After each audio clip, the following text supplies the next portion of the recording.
बापू, आज आपला देखील विजय झालेला आहे आणि आपल्या नगराध्यक्ष पदाच्या उमेदवार परिणितीताई भांडे या रेकॉर्ड ब्रेक मतांनी निवडून आल्या. काय पहिली प्रतिक्रिया आहे? पंढरपूरच्या सगळ्या माझ्या माय माऊलींचं, माता भगिनी, वडीलधारी मंडळी, तरुण मित्र, सहकारी सगळ्यांचं, पंढरपुरातील सर्व नागरिकांचं या ठिकाणी मी मनापासून आभार मानतो की पंढरपूरच्या विकासासाठी जनतेने जो हा आम्हाला कौल दिला आहे त्यांच्या विश्वासाला कदापि तडा जाणार नाही आणि निश्चितपणे येणाऱ्या काळामध्ये पंढरपूर शहरातील जनतेच्या मनात ज्या पद्धतीचा पंढरपूरचा विकास आहे तो विकास उद्यापासूनच चालू होईल याची मी या ठिकाणी जनतेला खात्री देतो आणि पुन्हा एकदा सगळ्यांचं मी या ठिकाणी आभार मानतो. तुम्ही पंढरपूरमध्ये माधुरीताई पंढरपूरमध्ये 1 नंबर मतधिक्याने विजय झालेला आहे. कशाचं होतं काही?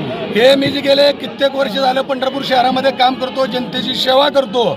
आदरणीय भारत नाना भालके यांच्या विचाराच्या अनुषंगाने या ठिकाणी मी पंढरपूरमध्ये काम केलं आणि त्याचं फळ जनतेने मला या ठिकाणी दिलं. त्यामुळे मी जनतेचं देखील या ठिकाणी आभार मानतो आणि पंढरपुरात सगळ्यात जास्त मतांनी रेकॉर्ड ब्रेक माझा विजय केला त्याबद्दल मी नतमस्तक होतो. हे उपकार मी कधी विसरणार हा मी जनतेला शब्द देतो. 17 नंबर मधला प्रभाग होता तुमचा, भरभरून प्रेम दिले तुम्हाला मतदारांनी. 17 मी त्या ठिकाणी प्रचाराच्या वेळेसच जाहीर केलं होतं की मी 17 नंबर प्रभागाचा एवढा विकास करेन की या सोलापूर जिल्ह्यातले नव्हे तर महाराष्ट्रातले नगराध्यक्ष, नगरपालिकेचे शिव असतील किंवा नगरसेवक असतील ते पंढरपूरचा 17 नंबर प्रभाग कशा पद्धतीने विकसित झाला आहे ते बघण्यासाठी येतील आणि हा वार्ड रोल मॉडेल असेल ही या ठिकाणी मी तुम्हाला खात्री देतो.